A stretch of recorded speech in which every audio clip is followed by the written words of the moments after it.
It is time for me to head to South Florida. If you look at the combined income at the 1 million, I mean, you're going into this park like a 12 or 13 cap. I think that the buyer's getting cold feet and we're not actually gonna get that offer.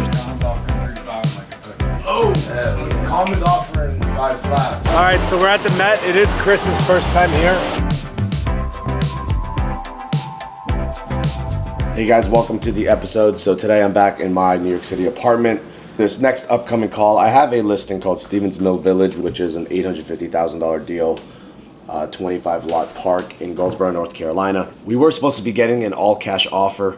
Seller wanted to move forward on it. I think that the buyer's getting cold feet and we're not actually gonna get that offer. So right now I'm gonna call the seller, let him know that the buyer is getting cold feet. And then I think depending how the interest is by the end of this week, we might be doing a call for offers date 2 to 3 weeks out from this Friday. Today is Wednesday, June 1st. Your call has been forwarded to an automated voice messaging system. Just wanted to touch base on Stevens Mill. I'm going to shoot you a text too. I think those buyers at the 625 are getting cold feet. I've been calling him multiple times over the last week and a half. Still haven't heard back. He still hasn't sent me an LOI or anything like that. I do have a handful of other interested parties. They obviously haven't offered yet, but I feel like we're probably going to have a few offers. I'm thinking about at the end of this week, depending on what kind of interest I get and following up and seeing who's really planning on offering. It might make sense to do a call for offers date a few weeks out from the end of the week. Give me a call back if any questions, but if not, just look out for my text. So now who I have to call, the other listing that I have called Meadowlark Estates in Sedalia, Missouri. We have it listed for $1.45 million.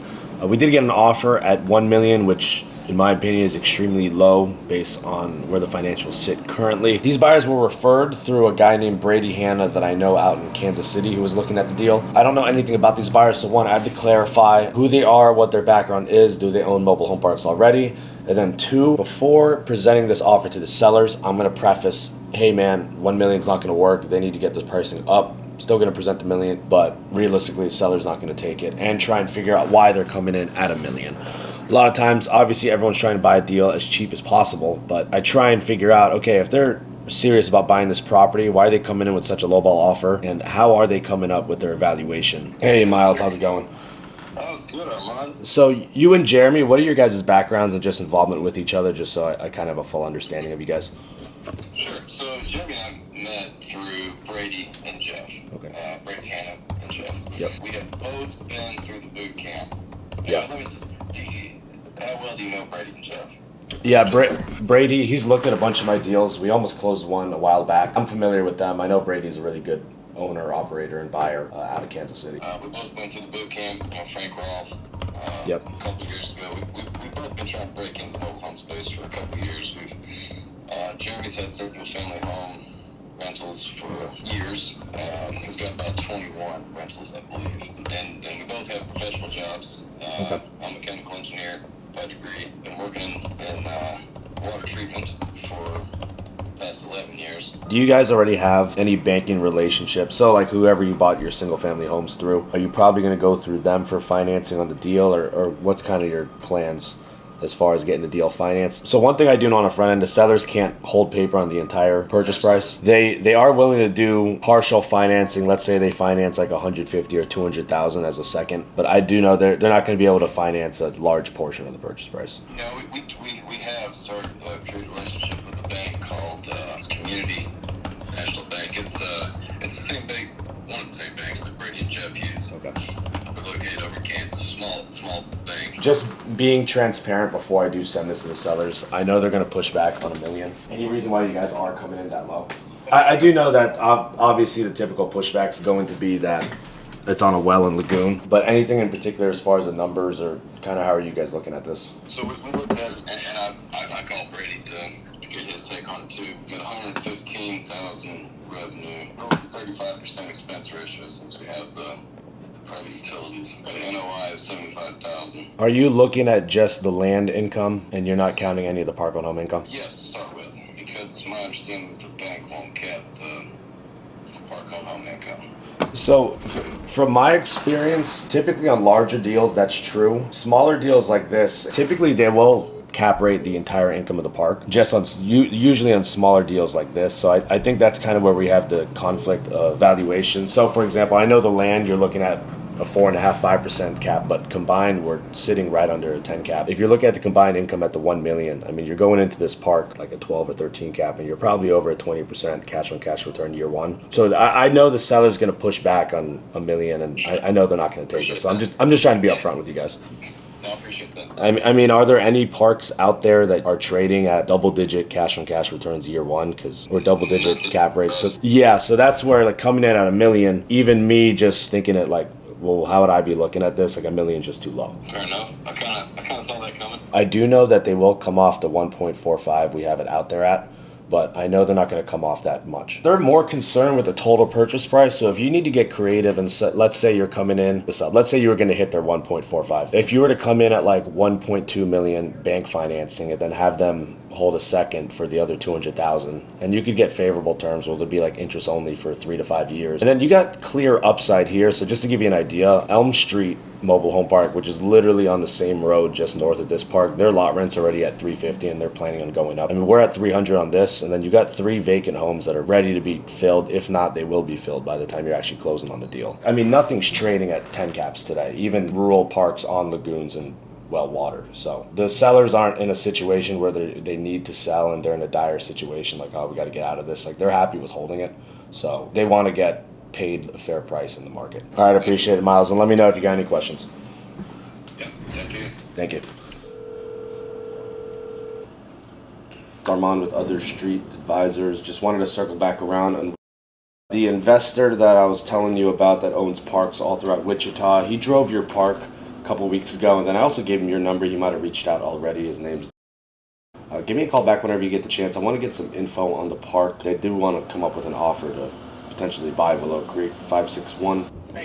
Jim, I do have a question for you. Hold on. All right, question is Stevens Mill Village. I have an offer from a lady who's a broker with her client. Are we paying a co-broker fee? And when we do, like, what's like the standard for Which is 68 grand.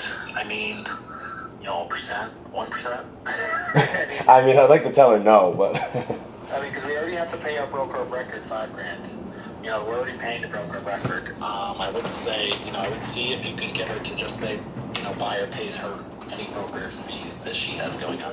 All right, guys, this next part in the vlog, we have a little throwback action. We got Gold Chris in the house. Good, y'all, was good. New York City. Homie's got a internship in the city for like, what, 2 months? 2 months. Yeah, 2 months in the city. He just FaceTimed me today. He's like, bro, where you at? Here we are in fucking New York City. This is a real throwback because when I first got started in YouTube, he reached out to me and we did like a little podcast together. Yeah, that was like almost like 2 years ago? Yeah, that was a hot minute. And that was back when I had like 50 subscribers and he had like 1,000 already. Yeah, here he is. We're about to go to the Met rooftop and have a few drinks with some friends. So guys, I know I'm trying to do a little more professional on the YouTube channel, but some of the OG fans, back in the day, me and this kid were absolute degenerates.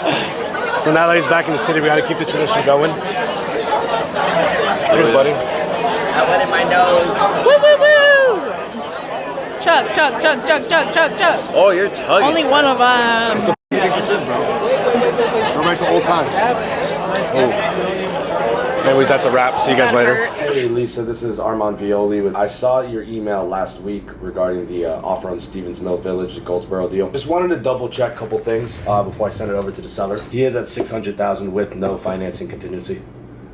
No, it was a financing contingency. I was fairly certain I wrote it in there that he wanted to take advantage of the owner financing that they were offering, and he was going to put $100,000 down. Okay. Yeah, so in the LOI, it didn't say that, but yeah, that's why I was calling. My assistant sent you the wrong letter. On his bio sheet, he still owns a lot of those campgrounds that he has listed on there. Yes, as a matter of fact, there's 2 more. I was going to update things today, but I guess it'd be easier to send it directly to you at this point. Okay. In the meantime, if you want to get me over that revised LOI before I present it, along with the proof of funds, that would be helpful. All right, thank you. Thank you, Lisa. So, guys, I'm in New York City. Now it is time for me to head to South Florida. I'm going to go visit my parents, and then I'm going to swing by Orlando to our main offices. Let's go.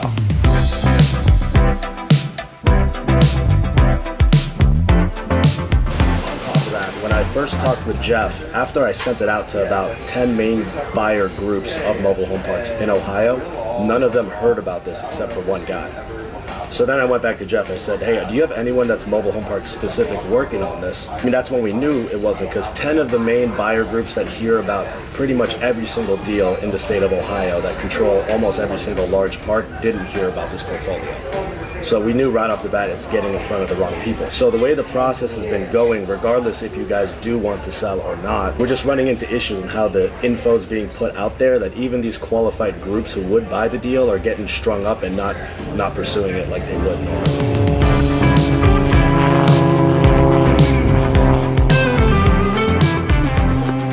Okay, so we're back in Orlando at the OG office. Figured since I'm in town, might as well swing by, work out of the office today, see some of the guys. I do know that Enon's up in North Carolina doing his own trip with his family. And then I brought Starbucks for the couple homies. And I'm pretty sure just because Enon's out of town, everyone's gonna be like working from home or something like that. All right, boys, what's poppin'? Commons offering 3.5 in my Kentucky deal. Oh! Yeah. Commons offering 5 flat. I already told you that. Oh, Luke DeGrassi just talked to him outside. Spartansburg? Got it. 4.5. Everyone, Rob, you wanna say hi to the vlog? Oh, what's up?